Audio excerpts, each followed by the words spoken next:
Welcome to Professor Skye's Record Review, the only first listen new music review show hosted by a French professor immediately after getting back from the gym with his wife, who is currently making oatmeal. So if you hear sounds in the background, that's the sounds of a real suburban American home making oatmeal. So this is episode 229, and it's still the beginning of the year where there's not that much new music coming out. So I'm doing lots of fun projects, like I talked about my favorite rap album of the 90s, and I'm kind of going through all different ideas that aren't just the usual format of new album come out and review it. And so today I want to do something that I like to do from time to time, which is sort of an arbitrary battle, where I take two different things which don't really have any business being compared and compare them. It's sort of a thought experiment. It's a way of working through things in my mind. And usually these comparisons come to me and I don't know why.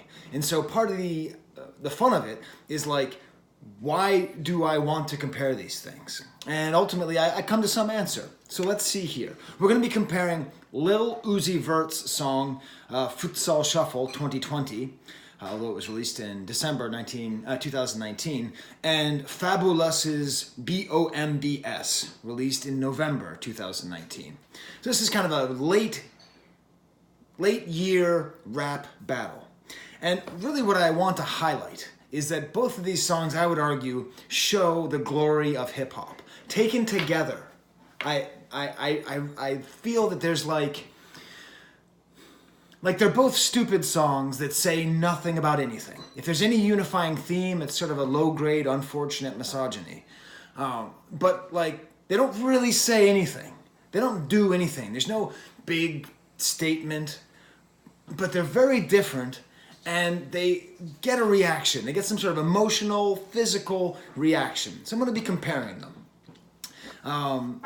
It's funny because the reason I'm reviewing the Lil Uzi Vert songs because one of my son's cool friends who thinks that I'm cool, well, I don't know if he thinks I'm cool. He thinks it's cool that I have a YouTube show.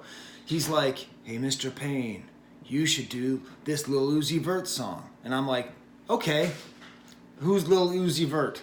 What is Futsal? What is Shuffle? Why is it 2020? I didn't know anything. I mean, I'd heard the name Lil Uzi Vert, but I didn't know what he was or who he was, right? I've only started paying attention to new music a year and a half ago. So whatever he is was totally new to me. And so I listened to the track and I was like, all right, I guess I like it okay. And then at the same time, I listened to the Fabulous album.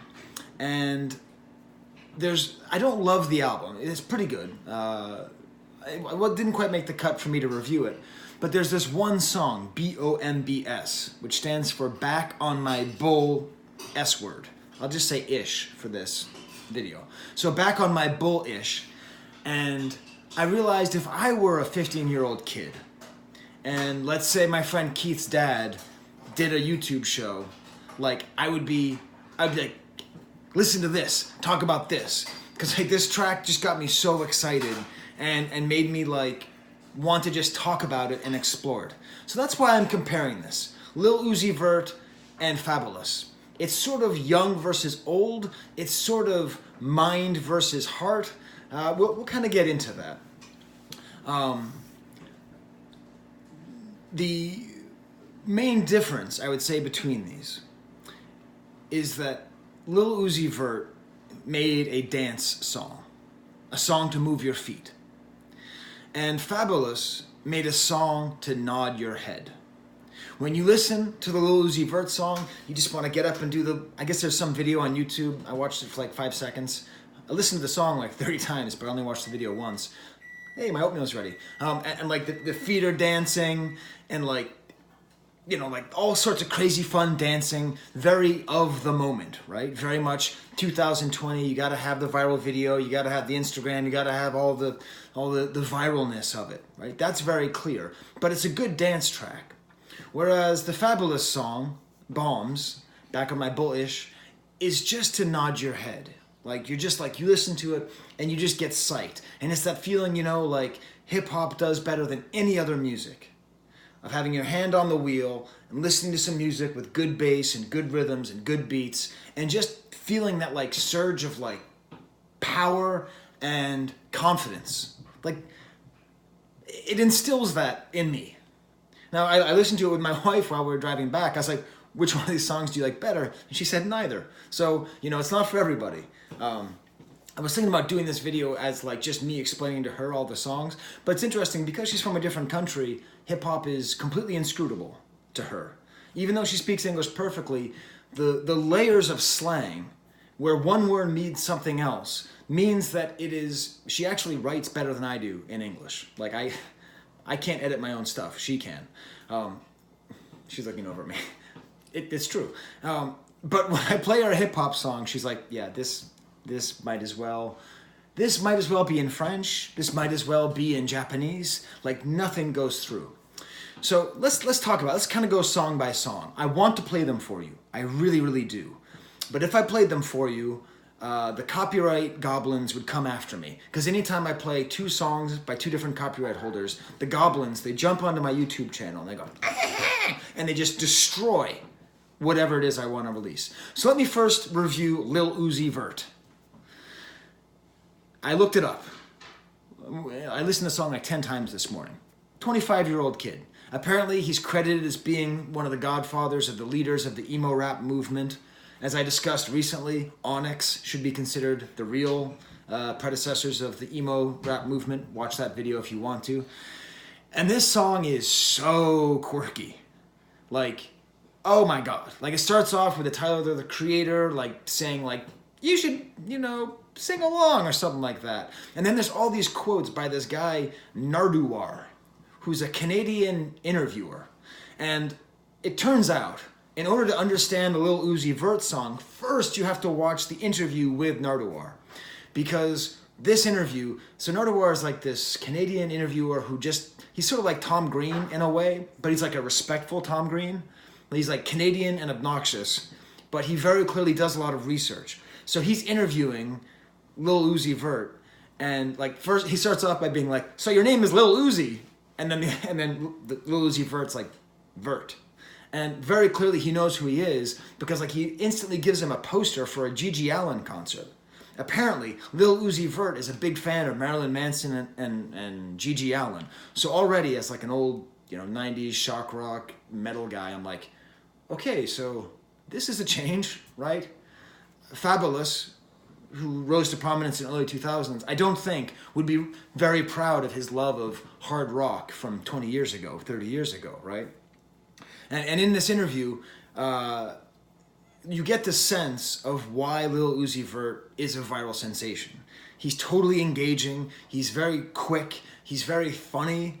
He's trying to be a bad boy. He's kind of talking about drugs and whatever. I'm always bored with that. But still, he's playing off this interviewer in a way that shows that he gets the joke. And one thing a lot of great musicians or hot musicians don't do is have any sense of humor about themselves. So all that's kind of tied into this track. And the thing is that it's very clear that this track, I actually started hearing it more and more. I started seeing more references to it online. I think it's going to be one of these songs that everyone just goes, oh my God, I'm sick. I'm sick of the Futsal Shuffle 2020, right? What it does that I love is that it's a great dance track, right? Good beat. I'll sing it for you.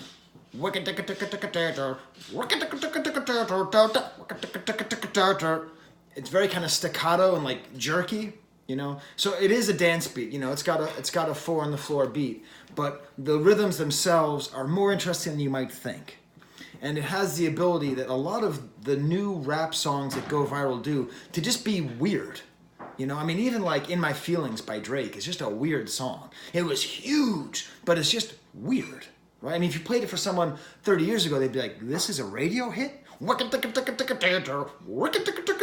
I'm trying to get into Jack Black. All right. Okay, start. But it's got this nice shuffle. Oh my God. My son's friends are probably watching this. Anyway, don't make fun of my son. He's a cool guy. I'm lame, but he's cool. So it's got this nice like staccato keyboard going. It doesn't move much, right? Like there's basically one part of the song and he just goes through. The exception of that is the beginning.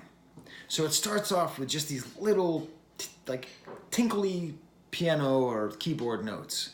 And I realized that's very intentional. That is so that this song, which is designed to blow up and become gigantic, a huge hit, is like created so that this beginning bit gets you pumped. That you hear these little notes and you go, hey, what is that? It's the Futsal Shuffle. And then you get psyched, and then you're on the dance floor, and then you get ready to do your little dance moves. Your little futsal dance moves. I don't know what futsal means. It's something to do with football. I don't know. Like European dance craze? Watch some other video. Watch like Futsal Shuffle Explained. The top 10 reasons why Last Jedi is better than Futsal Shuffle. You go find those videos. But I love that because that little quiet instrumental introduction is the oh-ish moment, like where you're on the dance floor or you're out and you hear this like do do do, oh, and then you get in to do it. Lyrically, there's nothing here. It's just nothing. I mean, it's sort of beautifully nothing. I'll read you some of the lyrics. I've got to shoot 2 at her. I don't know what that means. Whoa. Blue cheddar. Yeah. Apparently blue cheddar is in reference to the blue color of a $100 bill. Wow. You found a new way to talk about a $100 bill. That's never been done before. That wasn't being... Anyways. That girl she got with my clone. That's kind of interesting. Like, he sings a lot about clones. He does a little bit interesting stuff like playing around with like... Smoke that boy like a cigarette right after referring to port, but I'm not talking about new. It's like Newport cigarettes and some wordplay there. But in general, it's just very basic. The words serve exclusively a rhythmic function to just have something to go along with. And basically all that he's rapping about is like some girl who he would like to be romantic with, or that he has been romantic with, but that she doesn't have a close relationship with him. And this is sort of the example of the weakness of the lyrics here. So I'll read this to you. N-words, they mad about this. N-words, they mad about that. But it's only if you let them. She saved my name in her phone. Only thing, she saved me under probably that you letter. The oatmeal is just delivered. It's exciting. So this idea of like rhyming letter with let 'em is kind of weak. And then this is an interesting concept that this person's name is not, he wasn't born Lil Uzi Vert, right? It doesn't say that on his birth certificate. So he has some other name, but she saved his name under you on their phone. So it indicates that she's trying to be romantic, not with the person, but with the celebrity. But like, you couldn't have come up with a rhyme that's a great idea, but like, she saved me probably under that you letter? That's just not the most interesting way to say it. I'm sorry, Lil Uzi Vert. You're going to be crushed by this, but I do not approve of your rhymes. Still, it's a great track. The more I listen to it, the more I like it, which is good because I think it's going to be playing over and over and over again. So let's move to Fabulous. Fabulous. F-A-B-O-L-O-U-S. He misspelled fabulous. It's okay. Lil Uzi Vert misspelled Lil. So this is funny because I looked him up a little bit too. He's my age. He was born like a month after me, 2 months after me. And he's somebody who I have been ignoring for 19 years. His first album hit in 2001, and by that point, I was 24. And as I've discussed many times on this show, 24 is the age of music death. That's the point where you just shut off and say, all new music is garbage, all old music is good. And so by the time he came out, so long ago, almost half my life ago, I just said, it's not that good.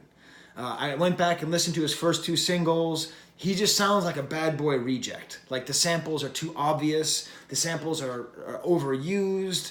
It's like he's got kind of a Puff Daddy Mace flow.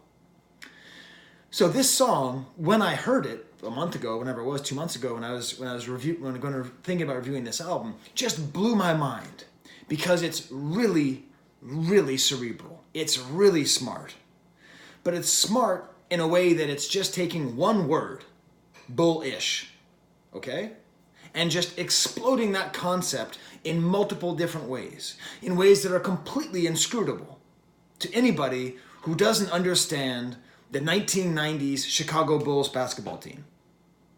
It's funny, my son came back from seeing the movie Uncut Gems, and he said, well, Poppy, I think it's really going to help you that you know a lot about 90s and 2000s basketball. Apparently the movie's all about basketball gambling. But if I play this song for my wife, and I did, it would take me like 45 minutes to explain the meaning of every single word in this song, how it all ties in. You know, I'm the same age as this guy, right? So like, when Michael Jordan was in his prime, we were both in our early 20s. And it's hard to explain to somebody what it was like to be alive in Michael Jordan's prime and watching basketball. It was watching like the best human being on earth performing the best he could possibly perform. I know it sounds like I'm exaggerating, but you've never seen anybody so it was so unbelievably inspirational. And I know that's silly to say about some guy. Apparently he's a jerk. I'm sure he is. Who knows? But if you were alive in that time, just the concept of the Bulls, and I'm from Boston. I don't like Chicago teams. And this guy's from Brooklyn. He doesn't like Chicago teams either. But it was ubiquitous. As my dad said, it was like watching Baryshnikov. Like, that's what it was like watching the Bulls in the 90s. So this whole track, B.O.M.B.S, takes that bull of bullish and expands it out to being exclusively about the 90s Bulls and the way that he is like the 90s Bulls. So my son and his friends, they're not going to understand this track. This is for old Xers like myself, okay, boomers, right? So like, it's funny because I would have to explain. Anyways, so let's just talk about the beat. The beat takes the Get Hyped song by the Bulls, right? So the Bulls used to come out every night to the same song. The track Serious by Alan Parsons Project. You want me to sing it? Hey, should I sing it? She says no. Okay.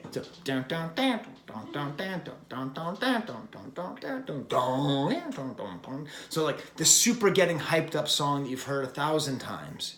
Well, that was what the Bulls used to walk out. So that's the basis of the whole track. Very much a throwback to 2000s productions, you know? If you listen to Lil Uzi Vert song, it's completely new, right? Because they don't want to pay some old guy some money. They can just make a simple keyboard riff and keep all the money themselves. Alan Parsons is getting 99 cents out of every dollar for this song because he wrote. But it moves, it keeps going. As a matter of fact, he actually even starts speeding up his rhymes as he goes along. And there's like little sound effects and the drums come in eventually and it builds. And the sense of where, you know, you're driving and you're nodding your head, like you increasingly get more and more into it. This is the glory of hip hop because 100% Lil Uzi Vert's a great song. It's probably better than this, probably better than B.O.M.B.S, frankly. Just because of its ability to just get you moving and to like establish a mood and keep it. But still, that these two songs can come out so close to each other by people of different generations and achieve different things, it's just great. So I'm just going to talk about some of the lyrics. You just have to imagine going on in the background. This is some examples of the words here. I should also mention that like when I talk about being excited about living in the era of Michael Jordan, I actually bought a pair of Air Jordan 13s. I bought them in 97. So there was a game where Michael Jordan got the flu and he managed to win anyways. And I went to the Foot Locker in the Arsenal Mall in Watertown, Massachusetts with $1,500 bills and bought a pair of Jordans. Like, I was so moved to, okay, capitalist excess. All right, fine. I know, I get it. But still, like, I was so moved by what I had seen. I felt like if I had these shoes, I would somehow, and yeah, I still have them. I gave them to my nephew, so I hope he enjoys them. I think they're worth like $1,000 now. They were like black and red with a little hologram on them. They were super sweet. So anyways, let me go through a little bit of some of these lyrics that show what Fabulous is able to do here.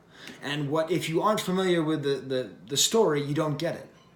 With Lil Uzi Vert, you don't need to understand anything. You just need to understand, whereas this, I am that bull in the hood. Okay, so referring to himself as a bull, a strong male figure in the neighborhood. New Lamb truck got the bull in the hood. So new Lamborghini, so animal imagery, right? New Lamb truck got the bull in the hood. The image of Lamborghini, their icon is a bull. So right there, super 90s style, like lazy Puff Daddy rhyming, where you rhyme the same word twice, but it's in two different contexts, right? I am that bull in the hood. New Lamb got that bull in the hood. Black and red, looking like the boss of the hood. 23's on it, got the bull sitting good. So like the black and red, so obviously this truck is black and red. So you're imagining now this guy, and he's driving a Lamborghini truck, and it's black and red, and he says 23's on it. So 23's on it refers to the size of the tire. It was a big thing in the 2000s to have big tires. So it has 23-inch tires. But of course, 23 is also the number of Michael Jordan. So he's just going on and on here. And you just hear it the first time, you're like, oh, whatever. But then you get deeper and deeper and understand how far he's gone with this. This game 6, this can't miss, shooting my shot, wrist hang swish. So this is a reference to one precise moment that is the defining moment of Michael Jordan's career. In the 1998 finals, he hit the last shot to beat the Utah Jazz. The last second, I mean, okay, this is true, and it's embarrassing. But I used to go out on playgrounds, and I would play basketball against my friends, Brad and Keith. And I would literally do this move on them, this exact move. Going up to the free throw line, faking them out, and then doing a fadeaway shot. Because just that move, that was like my favorite dance move. The final shot of the 1998 finals. Game 6.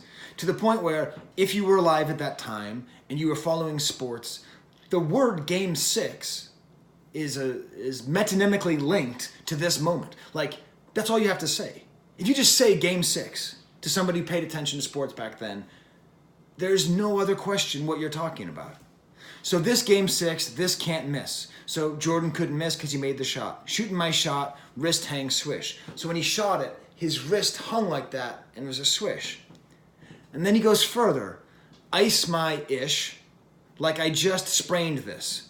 So he's saying he has to ice his wrist like he sprained it. But of course, ice referring to watches that have lots of diamonds on them. He's making this double reference. Again, it's totally pointless. It's saying nothing. But it's saying nothing so well and so engagingly. Millie Plain Jane, that B word, stainless, money talk, and it goes on in some misogynist lyrics. But then at the end, he just goes, no bull-ish, you the one D Rose. So that's referring to Derrick Rose, who was a great Bulls player later, like 20 years later. Pass me Pippen.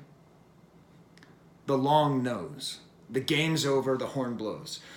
So not only do you have to know about Michael Jordan and the Bulls, you also have to know about Scottie Pippen. Scottie Pippen, who was Jordan's teammate, part of what made him so great. And he's famous for looking weird. He had I'm not going to criticize anyone for having a long nose. He also had a very long nose. And then long nose is also a metaphor for a gun with a long muzzle on it. So he's saying, pass me the gun with the long muzzle, that's game over, horn blows. Saying he's going to shoot his enemy, whatever it is, with a long nose gun, the game over, the horn blows. When the basketball game's over, the horn blows. So it's just beautiful lyricism. Pass me Pippen, the long nose, then it's game over, the horn blows. He even goes on, he talks about like being foreign and important, like Tony Kukoc. He said, I thought you'd be Jordan, but you're not even Ben Gordon. Ben Gordon was like a washed out prospect for the Bulls in the 2000s. Just awesome.